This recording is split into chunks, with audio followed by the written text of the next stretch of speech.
He remembered the scratch on his hand had barely bled, so he forgot about it completely. 4 months later, on a hospital bed in Yorkshire, England, his brain was already being eaten alive by the rabies virus, and no medicine on earth could save him. Nurses recognized the signs before the laboratory confirmed lysovirus. He could not drink water, he could not sleep, he could not stop shaking, and somewhere, in a sunlit street in Morocco, a stray dog he had petted for less than 10 seconds was the reason. Here is what you're going to learn in the next few minutes. First, why a scratch that barely breaks the skin can kill you when a deep bite sometimes does not. Second, how the virus travels silently through your own nerves, using your body as its highway.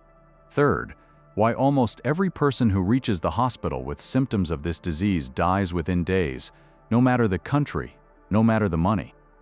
And fourth, the one sentence he could have said to a doctor in February that would have saved his life in June. But to understand how a virus from a Moroccan alley ended up inside a British brain, you have to go back to a single warm afternoon and a puppy that would not stop wagging its tail. 4 months before that hospital room, he was a healthy British man in his 40s, the kind of traveler who packs light and reads guidebooks on the plane. He had planned this trip for a long time. Morocco in February is soft and golden. The Medina's smell of orange peel and diesel. The light hits the ochre walls like something out of a painting. He had never been seriously ill in his adult life. Have you ever traveled somewhere warm in the middle of a gray winter and felt, for a few days, like a completely different person? That was him. According to people who knew him, he was the kind of man who talked to waiters, learned 3 words of the local language, and stopped to admire street cats. Animals loved him. He was gentle with his hands. The town he visited sat in one of those regions where large stray populations and dense human life overlap in ways the rest of Europe has mostly forgotten. Casablanca Setat, Rabat Saleh Kenitra, Marrakech Safi, Sousse Massa. In these regions, dogs are not pets in the way you might think of pets. They are a kind of shared, wandering presence, tolerated, fed by some, ignored by others, almost never vaccinated. Picture the scene. A narrow side street, mid-afternoon. The sun is white and heavy. A group of puppies, small, thin, tumbling over each other in the dust. One of them separates from the litter and trots over to him. It is young, its eyes are bright. It has that clumsy, oversized paw look of a dog that has not yet learned to be afraid of humans. He crouches, he extends his hand. The puppy licks his fingers, then, in a burst of play, scratches the back of his hand with a small tooth or a small claw. It is nothing. A pink line. Not even enough blood to require a tissue. He laughs. He wipes his hand on his trousers. He walks on. Sit with that image for a second, because that is the moment. That is where the entire story pivots. Not in a hospital. Not in a laboratory. In a sunny street in less than 4 seconds with a smile on his face. Now, imagine that a friend had been with him on that trip. A friend who read the fine print in the travel health leaflet before boarding the plane. A friend who, upon seeing him crouch, said the sentence that could have changed everything.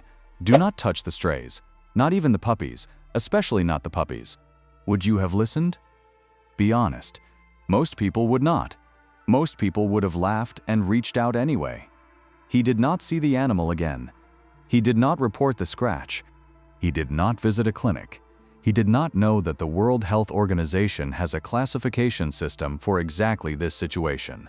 He did not know that his scratch, minor as it looked, likely fit into a category that demands vaccination within hours. And here is the part that should not have happened. If you click off this video before the end, you miss the exact biological reason his immune system never even tried to fight back. He washed his hand later that evening with hotel soap. The pink line was already fading. Days later, back in England, in the gray light of a British February, he could not have pointed to the mark on his skin if you had asked him. It was gone. It was nothing. For the next several weeks, nothing happened. Then the first symptom arrived, and it did not look like what was actually wrong. Day 42 after the trip, he noticed a strange tingling on the back of his right hand. A pins and needles feeling, faint, on and off. He assumed he had slept on it wrong. He shook it out and got on with his day. Day 48. The tingling had become a low, itching burn along the same hand. He mentioned it to his general practitioner during a routine visit. The doctor examined the skin, found nothing, and suggested a mild nerve irritation, perhaps from a repetitive movement at work. A common story, a common answer. Remember this detail, because this was the first door that closed. Here is what I need you to understand. At this exact moment, the rabies virus had already traveled from the site of the scratch into the peripheral nerves of his arm and was climbing, cell by cell, toward his spinal cord. The tingling was not a coincidence. It was the pathogen announcing itself in the only language nerves speak, day 55. He developed a headache and a mild fever. He assumed it was a winter virus. Half of England had one. He took paracetamol. He drank tea. He went to bed early. Day 58. The headache had not left. He felt anxious for no reason. He snapped at people he loved. He could not concentrate at work. According to those close to him, he told his partner one evening that he felt strange, in a way he could not describe. Not sick, exactly. Just wrong. Day 61. He returned to the doctor. This time the doctor listened longer. Fever, headache, anxiety, insomnia, tingling in the arm. The differential list on the screen would have included dozens of possibilities. Viral infection, stress, an early neurological condition. The word rabies was not on the list, because rabies is almost unheard of in the United Kingdom, and because he had not mentioned Morocco. He had not mentioned Morocco because nobody had asked, and even if they had asked, he had not connected an old faded scratch to a headache 4 months later. Who would? He was told to rest.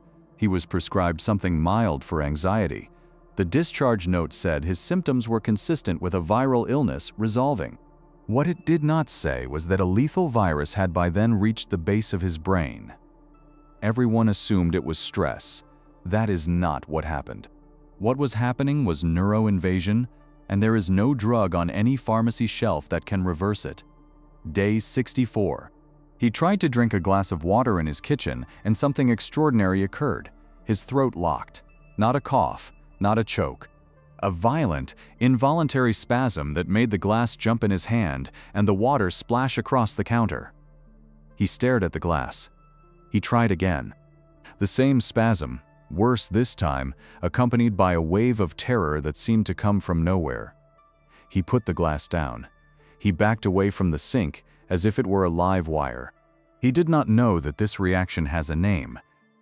He did not know that it is one of the oldest recognized signs of one of the oldest recognized diseases in human history. He only knew that he was suddenly, deeply afraid of a glass of tap water. Day 65. His partner called an ambulance. He was agitated, sweating, refusing liquids, speaking in fragments. The paramedics were kind and efficient. At the hospital, a young emergency physician did what none of the others had done.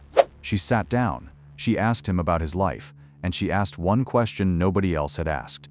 "Have you traveled abroad in the last year?" He said yes. Morocco, February. And then, almost as an afterthought, he mentioned a stray dog. A small one. A scratch months ago that had barely bled. The doctor did not react visibly. She did not need to. In her mind, a door opened onto a corridor she had read about in training, but had never in her career walked down in real life. She excused herself. She called a senior colleague. Within an hour, the words rabies encephalitis were on a whiteboard behind a nursing station, followed by a plan that would eventually be reviewed and confirmed by the UK Health Security Agency, whose head of emerging infections and zoonoses would later comment publicly on the case. The clinical suspicion was submitted for laboratory confirmation, and the case entered the record as the second European travel-associated rabies death of the year, after a case in Avignon, France, earlier that same year. This is the first of the things I promised you at the start. Now, let me teach you what was happening inside him, because this is the part that will keep you awake tonight. The word rabies comes from the Latin rabere, which means to rage, to be furious. The virus itself belongs to a family called Lyssavirus, from the Greek lyssa, meaning frenzy or madness. The name is not poetic, it is descriptive. Physicians in ancient Rome and Greece watched people die of this disease, and they did not need microscopes to name what they saw. In plain terms, this is a virus that quite literally sends the brain into a frenzy in its final act. On imaging, the damage is not a tumor and not a bleed.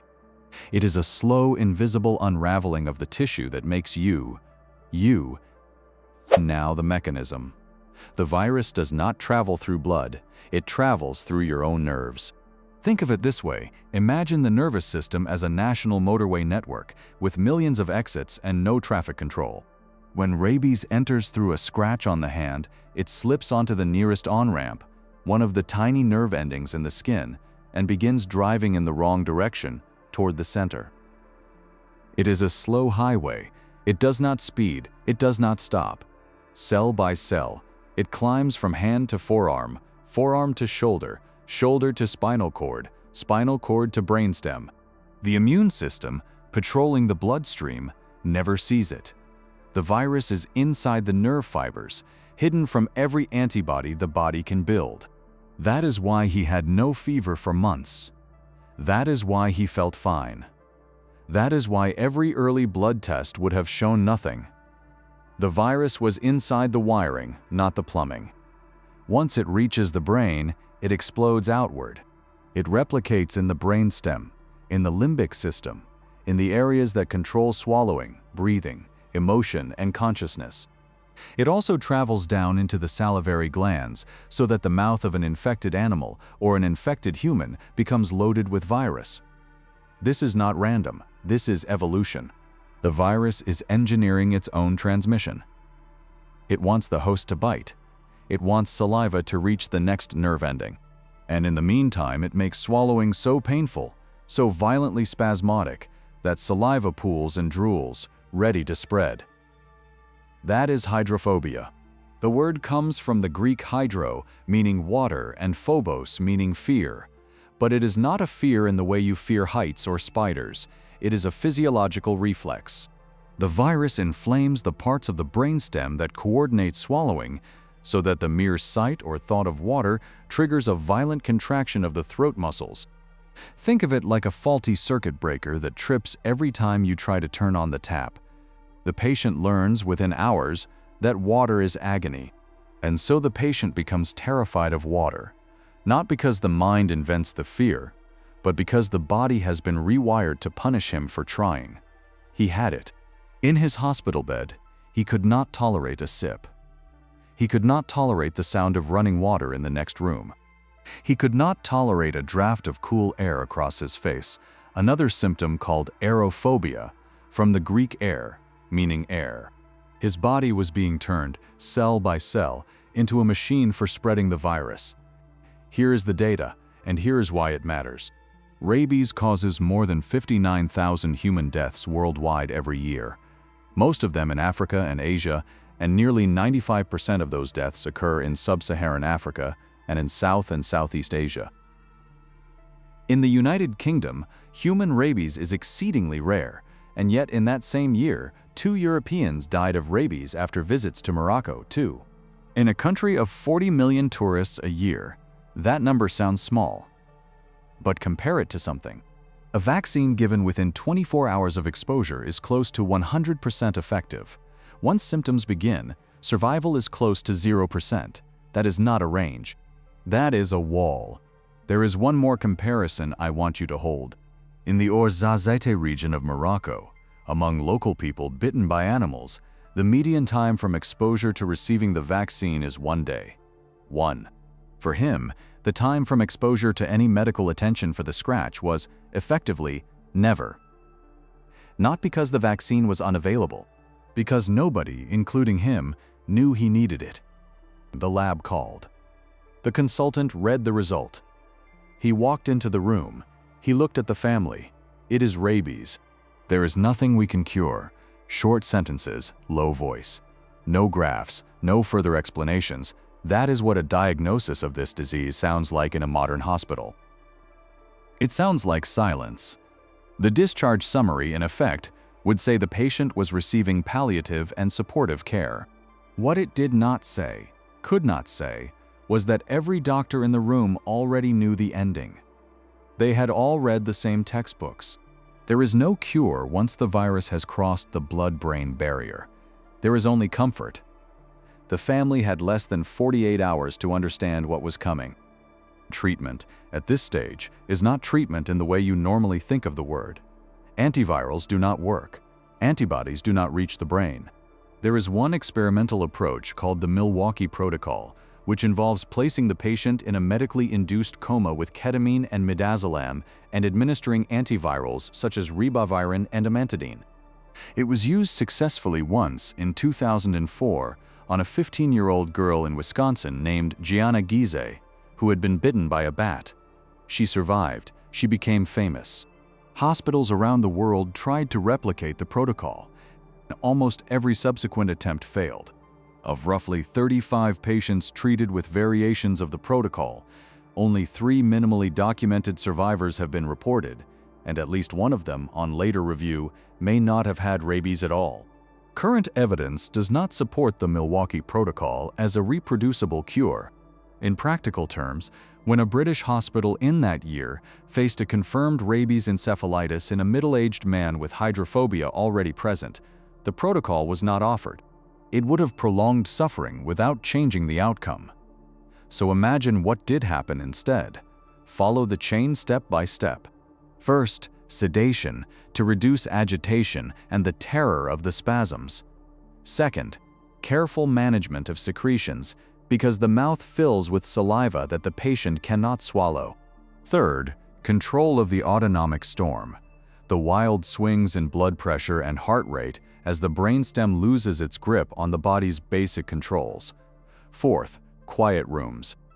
Dim lights, no drafts, no sound of water. Fifth, family visits, brief and gentle, in a space where the patient could still, in flickers, recognize the people he loved. There was one moment of false recovery. There often is. He seemed for several hours to become calmer, to speak in short phrases, to look at his partner and appear present. The nursing staff would have noted it in the chart with careful, restrained language. Then the coma deepened. The breathing became irregular. The autonomic storm returned harder. And then he was gone. If the correct question had been asked in February, at any clinic in Morocco or on his return to England, the story ends differently. Step 1. Wash the wound. Step 2. 1 dose of immunoglobulin around the wound buying time. Step 3. 4 doses of vaccine on days 0, 3, 7, and 14. Step 4. No symptoms ever. Step 5. A normal life. That chain was available at every step. Not a single step required rare technology. Not a single step required luck. It required only that someone, anyone, know that a scratch counted.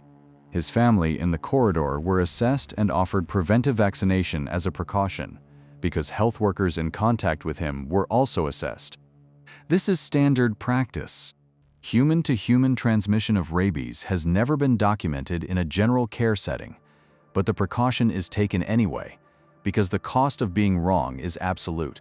Maybe you have petted a stray dog on a holiday, in a country you barely knew and thought nothing of it. Maybe you have a small scar somewhere on your hand right now that you cannot quite explain. Maybe your friend on that trip said something, and maybe you laughed. He is not alone. Every year, in Morocco alone, around 21 human rabies cases are biologically confirmed at the Pasteur Institute, with a documented sharp increase in recent years. In sub-Saharan Africa and South Asia, tens of thousands more die undiagnosed. About 40% of those deaths are children under the age of 15, most bitten by dogs that were never vaccinated. If you have traveled to Morocco or to any country where rabies is endemic in the last 12 months, and you were bitten, scratched, or even licked on broken skin by any mammal, do not wait, do not minimize, and do not assume the animal looked healthy. Go to a doctor, say the word rabies out loud, ask specifically for post-exposure prophylaxis. That one sentence is the difference between the life you have and the death he had. Before you close this video, if it changed how you think about a single moment on your next trip, subscribe and turn on notifications, because the next case is already being written. In the first scene, a British traveler crouched in a Moroccan street and smiled at a puppy that had wandered up to him. He walked away thinking he had done nothing at all. In some corner of that same country, another traveler is doing the same thing at this exact moment, and will walk away thinking the same thing.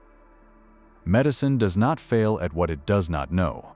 It fails at what we, the travelers, the tourists, the confident strangers in warm countries, refuse to believe could ever happen to us. This is Shocking Medical Cases,